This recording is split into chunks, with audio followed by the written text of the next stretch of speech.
सच बताऊं, कितनी बार ऐसा हुआ है कि सैलरी आई और कुछ ही दिन में ऑलमोस्ट खत्म हो गई। अगर ऐसा होता है तो प्रॉब्लम इनकम नहीं है, कुछ फाइनेंशियल ट्रैप्स हैं जो मिस्टेक्स तुम भी कर रहे हो। आज मैं तुम्हें 10 ऐसे मनी मिस्टेक्स बताने वाला हूं जो क्वाइटली तुम्हारी वेल्थ को डिस्ट्रॉय कर देते हैं। और ट्रस्ट करो, नंबर 6 और नंबर 8 वो मिस्टेक्स हैं जो एजुकेटेड लोग भी करते हैं। मिस्टेक 1, मनी ट्रैकिंग नहीं करना। बहुत लोग अर्न करते हैं लेकिन उन्हें पता ही नहीं होता पैसे एग्जैक्टली जाते कहाँ हैं। स्मॉल एक्सपेंसेस इनविजिबल होते हैं, coffee, subscriptions, random online shopping. Research के अकॉर्डिंग जो लोग एक्सपेंसेस ट्रैक नहीं करते वो एवरेज 20 to 30% ज्यादा स्पेंड करते हैं। सोल्यूशन सिंपल है, एक नोटबुक या फोन का नोट्स ऐप, बस डेली एक्सपेंस लिखना स्टार्ट करो। अवेयरनेस ही फर्स्ट स्टेप है। Mistake 2, lifestyle trap. जैसे ही सैलरी बढ़ती है लाइफस्टाइल भी अपग्रेड हो जाता है।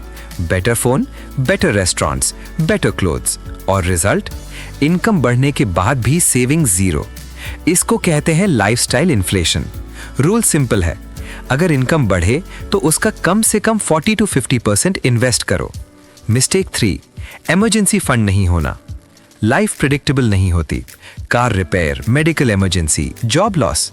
अगर इमरजेंसी फंड नहीं है तो हर प्रॉब्लम डेट बन जाती है। फाइनेंशियल एक्सपर्ट्स बोलते हैं मिनिमम 3 to 6 मंथ्स एक्सपेंसेस का इमरजेंसी फंड होना चाहिए। Mistake 4, credit card trap. Credit card powerful tool है लेकिन गलत यूज करो तो ये फाइनेंशियल डिजास्टर बन सकता है। इंडिया में average credit card interest 30 to 40% yearly तक होता है। मतलब अगर तुम 50,000 रुपीज का बैलेंस कैरी करते हो तो इंटरेस्ट ही हजारों रुपए खा जाएगा।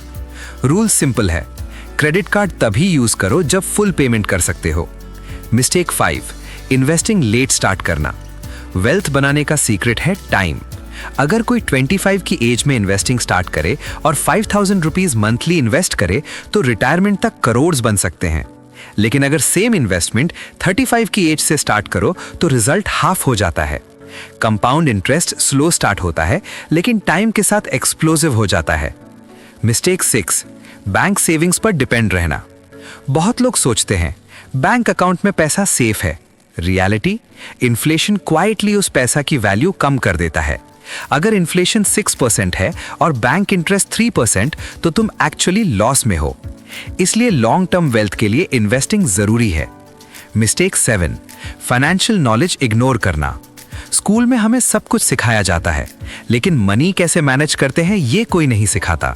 रिजल्ट, लोग सैलरी अर्न करना सीख लेते हैं लेकिन वेल्थ बिल्ड करना नहीं। जो लोग रिच बनते हैं वो एक हैबिट फॉलो करते हैं, they keep learning about money. Books, podcasts, finance creators, knowledge he biggest asset है। मिस्टेक 8, स्टेटस शो करना। सोशल मीडिया ने एक डेंजरस ट्रेंड क्रिएट कर दिया है। Looking rich, luxurious cars, expensive vacations, designer brands. लेकिन रियलिटी ये है, कई बार सबसे फ्लैशी लाइफ जीने वाले लोग सबसे ज्यादा डेट में होते हैं। रियल वेल्थ साइलेंट होती है। मिस्टेक 9, क्लियर फाइनेंशियल गोल्स नहीं होना। अगर तुम्हें पता ही नहीं कि तुम्हें पैसे क्यों चाहिए तो तुम कभी डिसिप्लिन नहीं रह पाओगे। गोल होना चाहिए financial freedom, house, retirement, passive income. Goals direction देते हैं। मिस्टेक 10, एक्शन डिले करना। सबसे डेंजरस मिस्टेक, मैं बाद में स्टार्ट करूंगा, next month, next year, next salary. Problem यह है, टाइम किसी का वेट नहीं करता। वेल्थ बिल्डिंग एक ही रूल फॉलो करती है, स्टार्ट अर्ली, स्टे कंसिस्टेंट। अगर तुमने नोटिस किया हो तो ये मिस्टेक्स कॉम्प्लिकेटेड नहीं है, ये नॉर्मल हैबिट्स हैं और इसीलिए डेंजरस हैं क्योंकि लोग उन्हें इग्नोर कर देते हैं। इस वीडियो के बाद सिर्फ एक चीज चूज करो, बस एक मिस्टेक फिक्स करो, फिर नेक्स्ट वीक दूसरी। Small financial decisions long term में मैसिव डिफरेंस क्रिएट करते हैं। वेल्थ ओवरनाइट नहीं बनती लेकिन राइट हैबिट से जरूर बनती है।